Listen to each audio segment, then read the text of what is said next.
Het belangrijkste nieuws van Curaçao in het Nederlands. Extra Journaal. Vers van de pers. Welkom bij Extra Journaal. Fijn dat u weer kijkt. We hebben het belangrijkste nieuws voor u op een rij gezet. En we beginnen met het bericht dat de Curaçao-fans op weg zijn naar Schotland. Er gaan veel bussen vanuit Rotterdam helemaal naar Schotland toe. Dat is een reis van minstens 15 uur. Gaat onder het kanaal door. En daarmee kunnen veel Curaçao-supporters aanwezig zijn bij deze vriendschappelijke wedstrijd. Op Curaçao is er sprake van blauwe koorts, om het maar zo te noemen. Maar ook in Nederland zijn er heel veel supporters. Kijken reikhalzend uit om Curaçao te kunnen zien voetballen. Mooi om te zien. Collega Makazani Willems, die onze correspondent is in Nederland, is mee met de bus. Carl Ruiter, onze vaste voetbaljournalist, sportjournalist, maar ja, we praten vooral veel over voetbal. Die is er ook en daarmee zal Curaçao goed vertegenwoordigd zijn tegen deze wedstrijd. Vriendschappelijke wedstrijd tegen Schotland, onder leiding van Dick Advocaat. En laten we hopen dat het een goed resultaat oplevert.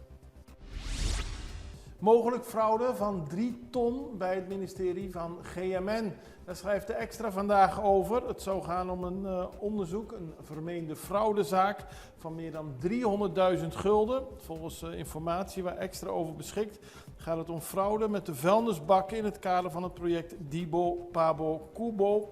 Waarbij het ministerie van wijk naar wijk trok op Curaçao. In de buurten werden vuilnisbakken geplaatst waar inwoners gratis hun afval konden deponeren. Dat gebeurde gedurende een lange periode en naar nu blijkt ontbreekt er 300.000 gulden.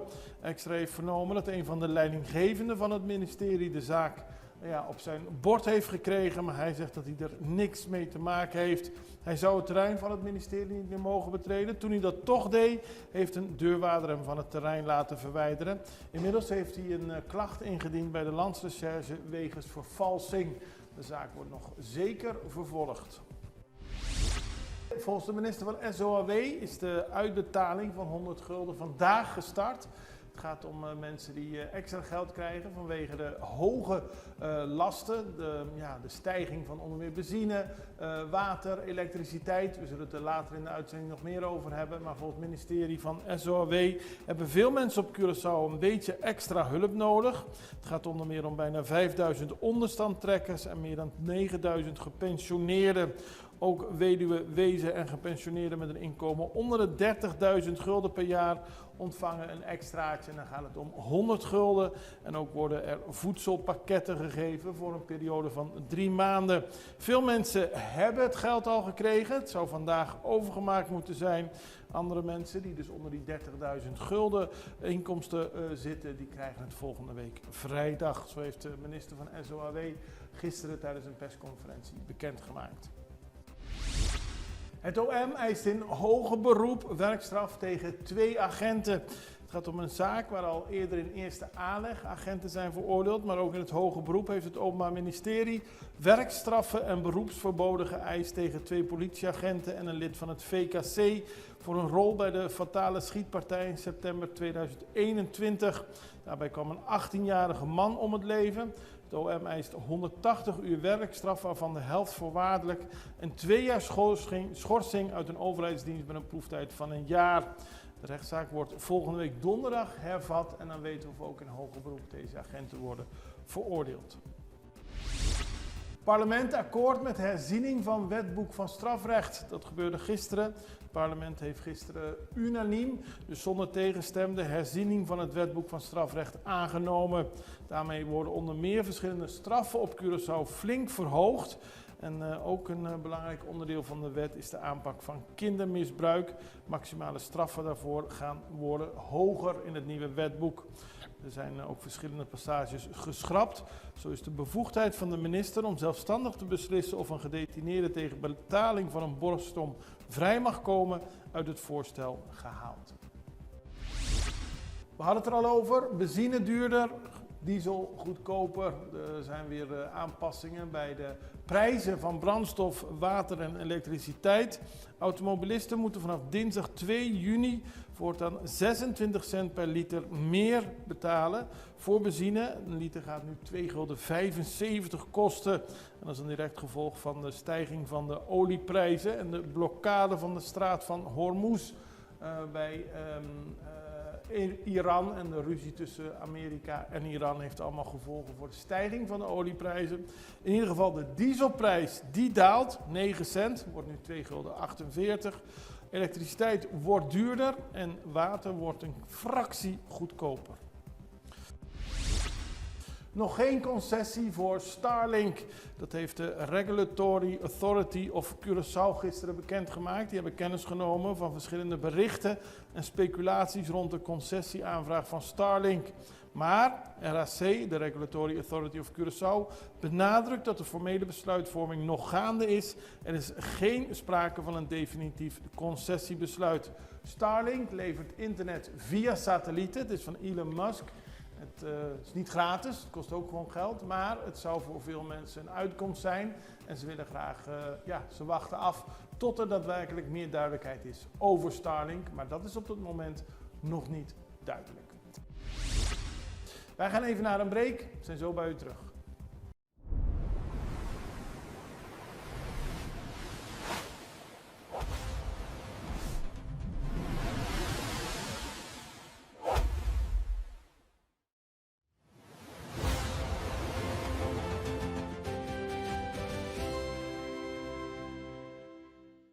Extra in Nederland. Van Amsterdam tot Arnhem, van Groningen tot Maastricht, Extra is erbij. Volg Extra Digitaal en blijf op de hoogte van de belangrijkste ontwikkelingen in Nederland. Extra Digitaal is te zien op verschillende platforms en kanalen zoals WhatsApp, YouTube, Facebook, Instagram en ook TikTok. Wilt u ons op de hoogte brengen van een evenement of iets doorgeven? Neem contact op via WhatsApp, e-mail, Facebook of bel gewoon 06 1364 2945. Volg of abonneer je op Extra Digitaal. Klik aan en volg ons.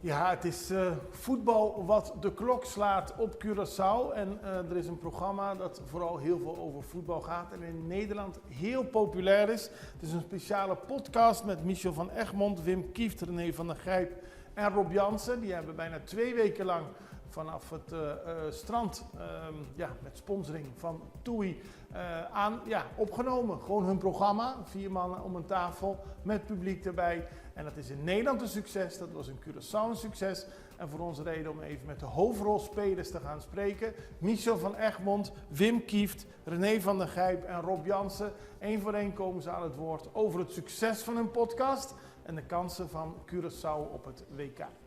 Michel van Egmond, hier op Curaçao. Ja, je bent natuurlijk bekend als schrijver van heel veel bestsellers, maar de laatste jaren ook heel erg bekend als podcast-host ben je vaker. En natuurlijk met de Dik voor elkaar podcast van Feyenoord.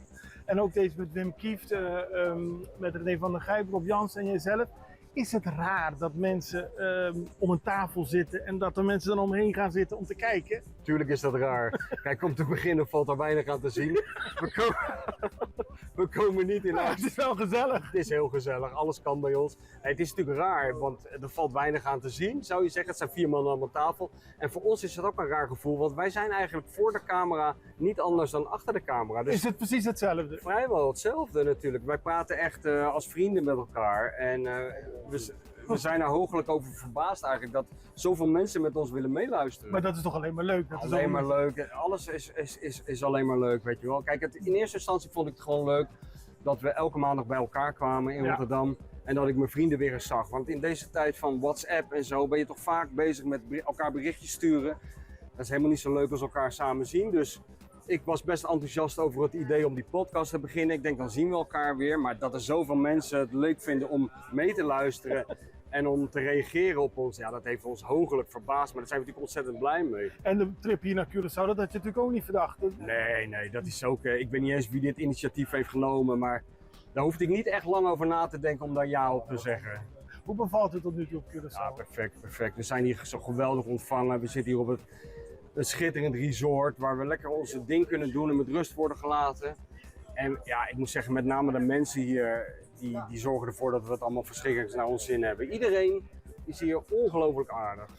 Je hebt boeken geschreven over René van der Gijp, over Wim Kieft, over Rob Jansen, over Patty Bracht, Ja. over het programma Voetbal Insight. Komt er nu ook een boek over deze podcast? Dat zit er dik in, ja. Sterker nog, ik verwacht Je bent al bezig. Ik ben al bezig, ja. Nou is het wel zo dat ik gisteren daar zat aan een lekker tafeltje met Wim en wat aantekeningen aan het maken was. En ja, ik ben natuurlijk een Nederlander en ben niet zo bekend met het klimaat op Curaçao en met de wind. Dus mijn aantekeningen vlogen zo het water Dus je moet in. weer opnieuw Dus ik beginnen. moet opnieuw beginnen, maar uiteindelijk komt het goed, want kijk, over deze mensen raak je nooit uitgeschreven. Nee? Het zijn zulke unieke persoonlijkheden, met name natuurlijk René en Wim Kieft. Ik zou er wel 100 boeken over kunnen schrijven.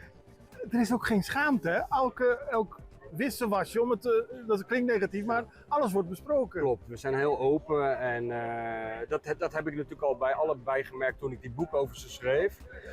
Want wat gebruikelijk is als je over iemand schrijft, is het vaak zo dat die hoofdpersoon dat terug wil lezen en de dingen uit wil schrappen. Nou, René is een van de weinige Nederlanders die het boek over zijn eigen leven niet heeft gelezen. En ook Wim zei van, ik vertrouw je helemaal en schrijf het allemaal maar op. Dus ik ben wat dat betreft enorm verwend met mijn hoofdpersoon altijd. Wim Kieft, voetballegende op Curaçao. Ja, legende is een groot woord hoor. Je bent een hele bekende voetballer. Ja. Je was een hele goede voetballer. Ja. En je bent nu een hele goede commentator, analist. Ja, ja. Hoe bevalt het op Curaçao tot nu Ja, toe? nou ja, geweldig. Ik bedoel, we zitten hier, het is hier ook prachtig en we hebben veel van het eiland gezien, dus allemaal lieve mensen, leuke mensen, lekker eten, Wat wil je nog meer? mooi eiland, ja, meer wil je niet. Wil je terug naar Nederland of niet? Nou ja, we zijn nu 2 weken en ik heb natuurlijk thuis Ja. mijn familie, met name, die ik altijd wel een beetje ga missen, maar ik bedoel, je kan slechter zitten. Ja, daarom. Ja. Ik had het al net met Nico van Egmond over het succes van de podcast. Ja. Het blijft vreemd. Mensen komen kijken naar 4 mannen die om een tafel zitten te kletsen. Ja, het blijft sowieso vreemd dat de mensen sowieso geïnteresseerd zijn in dat gewabbel. En Hoe komt dat, denk je? Nou ja, ik denk ook wel dat het, er zit wel wat humor in. Ja. Althans, het is niet Dat is de bedoeling, maar ja. ik denk dat we dat ook wel een beetje kunnen en relativeren en gewoon wat leuke oude verhalen vertellen. En niet alleen maar over voetbaltactiek hebben, Dan wordt het een beetje saai, hè? ja, daar zijn andere mensen voor. Ja. Ja. Maar het is een unieke combinatie, want jullie Ja. mogen elkaar heel graag. Ja. Dat hoor je er ook aan af. Ja, nou ja, goed. De Michel is de schrijver. Die heeft natuurlijk ook Ja. alle boeken over ons geschreven. Rob is de zaakwaarnemer die ik ook al even lang ken. En René, ja, is wel een goede vriend ook. Ja. Dus ja, dat is wel leuk. Mooi. Hey, we zijn op Curaçao. We hebben Ja. het over voetbal. Ja. Dick Advocaat Ja. heeft net een persconferentie gegeven. Oh ja? Hij heeft er heel veel zin in. Wordt een Ja. geweldig WK. Ja, natuurlijk. Deel jij dat enthousiasme? Jawel, het enthousiasme deel ik natuurlijk. Weet je, het is de eerste keer. Misschien wel de laatste keer. Je weet maar nooit.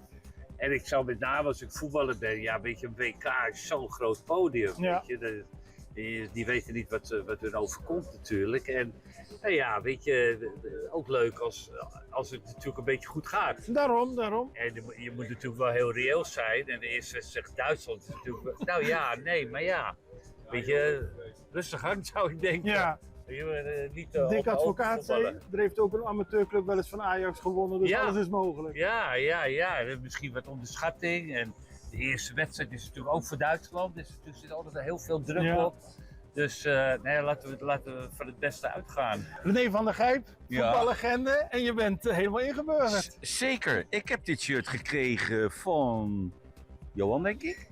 Ah, oké. Die is toen in dat winkelcentrum geweest en die bracht voor iedereen zo'n shirt mee. En zelf vertelde hij tegen mij dat zijn eigen shirt, dat hij dat dan niet meer heeft. Oh, dat zou kunnen dat hij het weggegeven heeft. Of dat zou zomaar kunnen.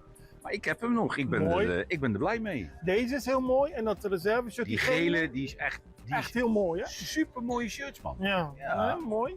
Je bent hier op Curaçao voor heel veel programma's volgens Ja, mij. nee, voor de podcast en het programma 's middags. Ja. Wat dan 9:30 In Nederland wordt dat. s'avonds. Hoe bevalt het op Curaçao? Heel lekker. Ik ben er nog nooit geweest. Oh? Ik was hier nog nooit geweest, maar ik moet heel eerlijk zeggen dat het bevalt ons perfect. Ja. We zitten perfecte locatie, het programmaatje, mensen vinden het leuk, heb ik het idee. En hier worden we perfect opgevangen. Nee, we hebben lekkere 2 weken gehad. Dus je wil eigenlijk niet meer terug naar Nederland? Ik wil nog wel terug. Ik vind het wel lekker. We hebben nu 1,5 week of een weekie, 1,5 weekje vakantie en dan beginnen we het WK, hè, donderdag. We beginnen op donderdag. Kijk je er nou uit? Ik kijk, weet je, het WK is altijd hetzelfde. De eerste 2 weken vallen enorm tegen. Dan denk je altijd dat het moet heel mooi zijn en dan is het dat niet. De eerste 2 weken vallen altijd enorm tegen, maar de laatste 2 weken die zijn altijd dermate geweldig dan ben je alweer die eerste 2 weken vergeten. Je hebt het shirt van Curaçao aan. Ja. Dick Advocaat heeft vanochtend een persconferentie gegeven in Dikkie, ik heb Nederland. hem gezien. Ja, hij heeft er heel veel zin in. Wordt een Jazeker. geweldig WK. Jazeker. Geloof je hem? Of- Nee, maar ik geloof wel in het feit dat Dick er waarschijnlijk wel alles aan zou doen Ja. om nog een resultaat te halen. Want dat zou ook wel weer leuk zijn. Aan de andere kant, weet je, als je als land als je als zo'n klein landje meedoet en Italië blijft thuis, Ja, ja, dan heb je het al heel kan je goed het over gedaan. 40 jaar nog over hebben. Van wij gingen wel Italië niet. Rob Jansen, Hi. een van de succesvolste voetbalmakelaars van Nederland, mag ik zeggen. Dankjewel. Nou, Ja. je kunt er niet over lezen of je komt jouw naam Ja. tegen. Je bent nog steeds makelaar. Het is natuurlijk wel wat minder druk inmiddels. Maar ja, je bent nu op Curaçao samen met deze bijzondere heren. Je zit aan het tafeltje, mensen kijken ernaar. Hoe bijzonder is het dat zo'n podcast zo'n succes is? Nou ja, we vinden het heel leuk. Verrassend. Mhm. Toen we ooit begonnen, 5 jaar geleden geloof ik, bij mij in de keuken. Toen was het meer jongens die het leuk vonden om iets te gaan doen. Ja. Zonder enige bijgedachte van dit wordt een succes. En we begonnen eigenlijk met Wim, Michel en ik. En René kwam vrij snel erbij, want die zat al bij Vandaag in Zaak. Ja, en op de een of andere manier slaat die chemie aan. En vinden mensen deze verhalen, die wij karakteristieken als complete onzin. En we doen maar wat en maak je niet zo druk over alles. Ja, iedereen vindt het leuk en ontspannend. En dat was waarschijnlijk de reden. En Michel Vraagmond zei, jullie praten niet anders dan als de camera's er niet zijn. Nee, we hadden gisteren ook gewoon ruzie. In de Echt waar? podcast, ja. Schelden we elkaar ook uit. We zijn helemaal klaar met elkaar. Irriteren elkaar. Jij vindt het ook niet leuk als mensen door jouw verhaal heen praten, hè? geloof Ja, maar dat ik. is onmogelijk. Dat moet ik accepteren. Dat is kansloos. Maar dat is, je moet het zo zien, het zijn gewoon 4 vrienden die bij elkaar Ja. zitten. Dat kan jij zijn, dat kunnen wij zijn met z'n drieën. En dan praten we ook zo. En dat is het geheim, denk En ik denk dat iedereen dat wel hoort. Als wij nu met z'n drieën gaan borrelen, dan praten wij door elkaar. Ja. Dat doen we allemaal. Ja, en Nou, dat doe je hier en dat ook. is het hele verhaal. Je woont op Curaçao, je woont in Nederland en op Curaçao? Ja, ik woon in de Penstraat. Ja. En al jaren. En wij zijn gelukkig op Curaçao. Mijn vrouw Doreen, die komt natuurlijk van het eiland. Die is bekend op Curaçao? Van haar familie en opa en oma, et cetera. En wij zullen altijd hier blijven komen en blijven. Maar heb je nu jouw vrienden Curaçao laten zien? Die zijn daar wel heel erg gecharmeerd van geraakt. Met name René hoor je echt, ja, we Ja. vinden dit niet op deze manier. En ik zei, ja, maar heel veel mensen hebben over Curaçao wel eens een eigenaardig idee. Maar dat is volkomen onzin en onterecht. Nou, Johan Derks heeft zulke idee. Ja, dat is gewoon heel onverstandig, vind Ja. ik, en niet nodig. Maar hij praat, kijk, het enige verdediging van Johan Derksen is, hij praat over iedereen zo. Ja, dat Het heb heeft ik niks met begrepen, Curaçao ja. te maken. Het heeft niks met de Antillen te maken. Hij praat in Nederland over Nederlanders. Iedereen is eigenlijk gelijk in zijn soms wat harde tekst, om het zo maar voorzichtig uit te drukken. Ik zou er niet te veel waarde aan hechten. Maar wij vinden het hier heerlijk. En ik zeg ook wel tegen hun, kijk, op de Antillen op Curaçao, dat is een fantastisch iets ook van de Antilliaanse mensen. Ja. Ik zeg, ze zijn eigenlijk veel beschaafder dan wij in flaneren, in kleden, in kleur, in omgangsvormen. Kunnen wij Nederlanders heel veel van Ja. leren. Vanmiddag worden op de sociale media de volledige interviews geplaatst en dan kunt u alles bekijken. Maar met deze overzicht heeft u al een heel goed idee van de 4 heren. Dan gaan we nog naar internationaal nieuws, want de presidentsverkiezingen in Colombia staan voor de deur. En die worden aanstaande zondag gehouden. Daarbij zou links op de proef worden gesteld tijdens de ergste geweldsgolf in 10 jaar. De Colombianen kunnen stemmen. De huidige president Gustavo Petro kan niet terugkeren. Dus er moet een nieuwe kandidaat worden gekozen. Volgens de peilingen is de linkse senator Ivan Cepeda favoriet. Hij zou hij zou president kunnen worden. Maar er staat ook een man tegenover hem. Abelardo de la Espriella, die is ook heel populair. Dat is meer een rechtse kandidaat. 47 jaar oud, miljonair. En hij verschijnt vaak met een kogelvrij vest. En hij is fan van de aanpak zoals die wordt gehouden in El Salvador door Nayib Bukele. En hij wil keihard de criminaliteit aanpakken met mensen die leven op brood en water en 10 verdiepingen onder de grond opgesloten te zitten. Hij wil drugskampen bombarderen met Amerikaanse vliegtuigen en hij wil hard tegen de guerrilla-strijders pakken. Nou, de huidige premier Petro heeft bij zijn aankomst laten weten dat hij vrede wil sluiten in Colombia, maar juist het afgelopen jaar was een heel gewelddadig jaar met guerrilla-leden die aanslagen pleegden tegen de regering. Dus hij komt sowieso niet terug, maar Colombia staat op de kruispunt. Gaan ze voor een linkse president of een rechtse president? We houden het voor u in de gaten en u ziet het hier allemaal bij Extra Journaal. Ik wens u een heel prettig weekend. We zijn er maandag weer. Het allerbeste. Tot ziens. Dag.